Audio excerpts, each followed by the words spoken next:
Assalamualaikum warahmatullahi wabarakatuh. Jumpa lagi dengan saya di Tidoa Channel.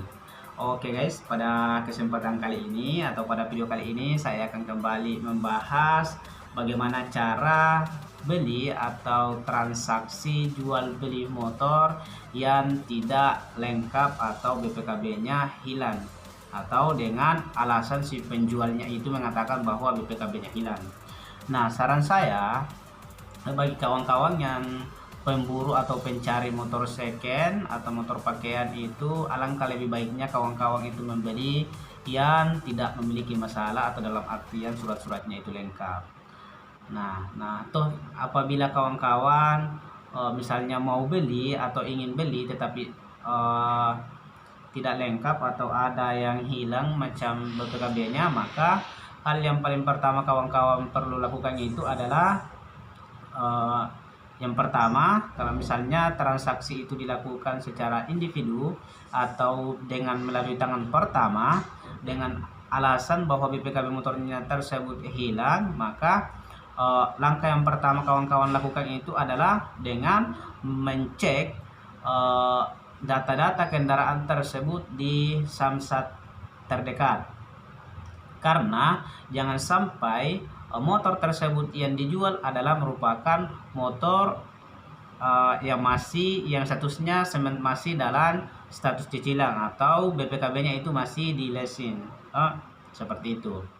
Nah, apabila terjadi kasus seperti ini, maka apabila kawan-kawan membeli motor tersebut, maka kawan-kawan sudah bisa dikatakan sudah dalam melakukan hal yang salah. Nah, seperti itu.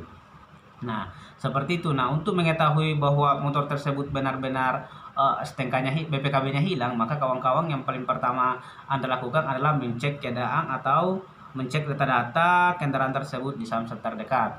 Karena di Samsat manapun itu, ketika kita masukkan plat motor itu atau kita cek itu platnya atau nomor rangkanya, kan pastikan ketahuan di mana atau seperti apa kendaraan kita itu, apakah memang sudah BPKB-nya kita sudah pegang atau masih di pihak leasing.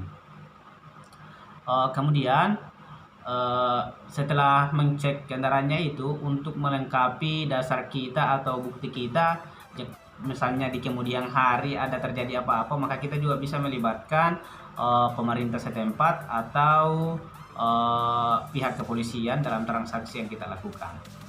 Nah, tentunya dalam transaksi yang kita lakukan ini bukan cuma untuk melibatkan polisi dengan cuma melihat secara kasat mata atau pemerintah setempat, tetapi harus disertai dengan surat pernyataan yang bertanda tangan di atas materai, supaya kalau misalnya di kemudian hari ada kasus motor tersebut adalah curian, maka kita sudah punya dasar bukti, ya, minimal uang kita bisa kembali kalau misalnya motor itu adalah motor curian atau kita tidak terlibat dalam kasus penada motor curian.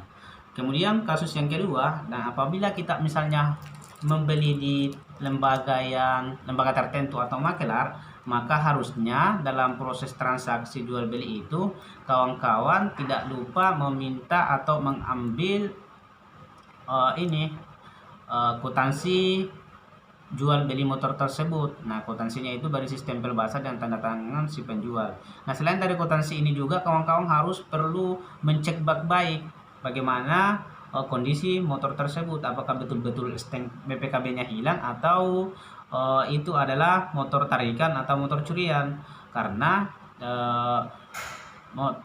beberapa kejadian juga itu dalam kasus pencurian motor itu kan terkadang kita kehilangan motor beserta dengan BPKB-nya, STNK-nya, karena biasa STNK itu kalau kita berkendara kita bawa-bawa, biasanya kita taruh dalam bagasi atau jok motor, sehingga kalau misalnya motor kita diambil, STNK-nya itu ikut tercuri atau ikut diambil oleh orang yang tidak bertanggung jawab.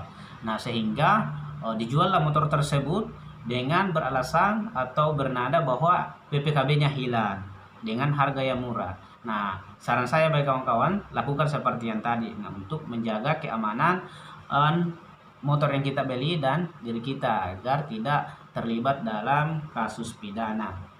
Nah, Seperti itu penjelasan singkat dari saya, semoga bisa bermanfaat. Nah, kalau misalnya ada pertanyaan atau masukan tentang apa yang saya sampaikan, mohon berikan di kolom komentar dengan nada yang sopan. Kemudian juga bagi kawan-kawan yang masih belum subscribe, tolong di subscribe, kemudian di like apabila disukai videonya, dan di share, serta dinyalakan notifikasinya agar mendapat pemberitahuan terbaru apabila kami mengupload video terbaru. Oke, selamat jumpa di video selanjutnya.